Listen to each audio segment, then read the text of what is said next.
श्रीराम समर्थ. चातुर्मासानिमित्त आपण रोज थोडंसं चिंतन पाहत आहोत.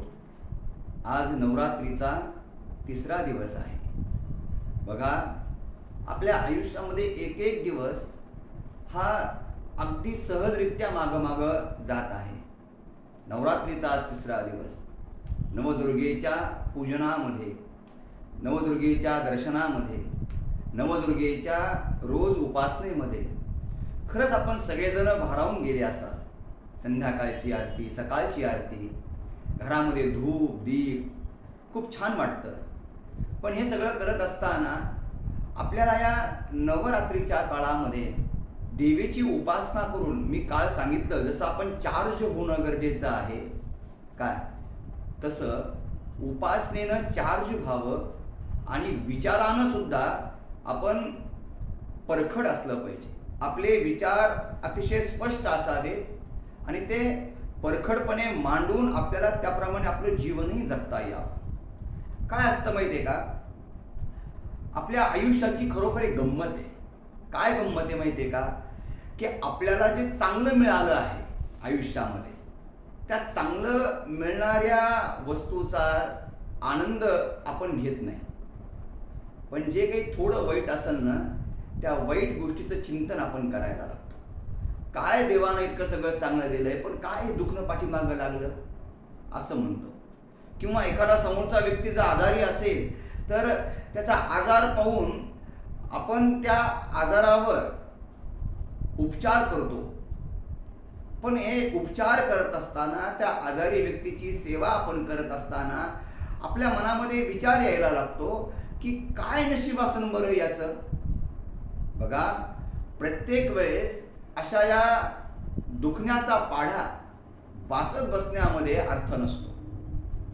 जो आनंद आहे, जो आनंदाचा कालावधी आहे, त्या आनंदाच्या कालावधीमध्ये जगणं आणि तेही आनंदानं जगणं हे फार महत्त्वाचं असतं.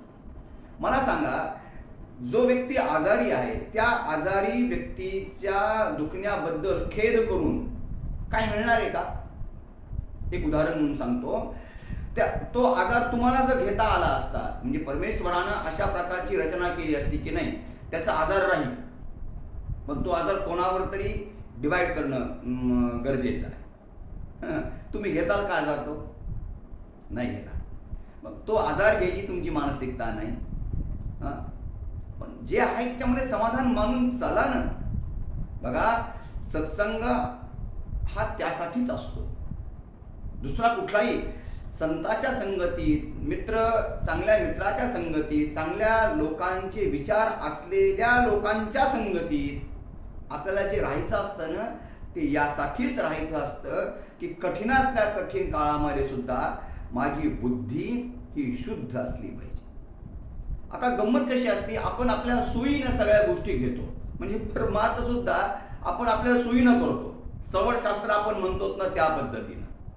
काय झालं, दारूचे व्यसन असणारे लोकांच्या समोर एका डॉक्टरांचं स्पीच होतं.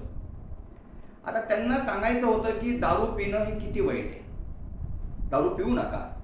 म्हणून त्यांना एक उदाहरण दिलं. एक शुद्ध पाण्याची असलेली बॉटल, त्याच्यामध्ये शुद्ध पाणी आणि एका बाटलीमध्ये अल्कोहोल, अशा 2 बाटल्या समोर ठेवल्या.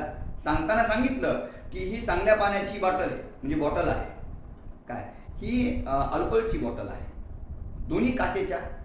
आणि एक गांडूळ त्या चांगल्या पाण्याच्या असलेल्या बॉटलमध्ये टाकून दिलं. अगदी ते पोहू लागलं, त्याच्यामध्ये खेळू लागलं, वर जाणं खाली जाणं अगदी छान चाललं. हे सगळ्यांना बघितलं. मग दुसरी जी होती ज्याच्यामध्ये अल्कोहोल, त्या अल्कोहोलमध्ये एक दुसरं गांडूळ टाकलं, म्हणजे गांडूळ त्या बॉटलमध्ये टाकून दिलं. काही वेळानं काय झालं, ते जे गांडूळ आहे ते आतमध्ये मरून गेलं. आणि हा सगळा प्रसंग झाल्यानंतर डॉक्टरांनी विचारलं, आता तुमच्यामधल्या सर्वांना सांगा याचा अर्थ काय, कसं घ्यायचं, म्हणजे कुठला प्रसंग कसा घ्यायचा यावर मी बोलतोय बरं का. मागचा एक जण उठला, सांगू? डॉक्टरने सांगा. काही नाही, दारू पिल्यानंतर आतमधले जंत कशा पद्धतीनं मरून जातात हे तुम्ही मला प्रत्यक्ष दाखवलं. म्हणजे आलं लक्षात तुमच्या मला काय म्हणायचंय ते. एखादा प्रसंग कसा घ्यायचा हे सवटशास्त्र आपण वापरतो, पण एखादा प्रसंग खऱ्या अर्थानं कसा घेऊन आपण कसं जगलं पाहिजे याचा विचार खरंच आपण करतो का, हा विचार आपण करणं गरजेचं आहे. आणि ज्या दिवशी हा विचार करून आपण एक दिशा आपल्या जीवनामध्ये ठरवू, त्याच वेळेस मला असं वाटतं आपली दुर्गा उपासना, आपलं नवरात्रीमध्ये केलेले आपण उपवास खऱ्या अर्थानं सफल होतील. त्यामुळे या नवरात्रीच्या तिसऱ्या दिवसाच्याही अनेक आपल्या सर्वांना शुभेच्छा.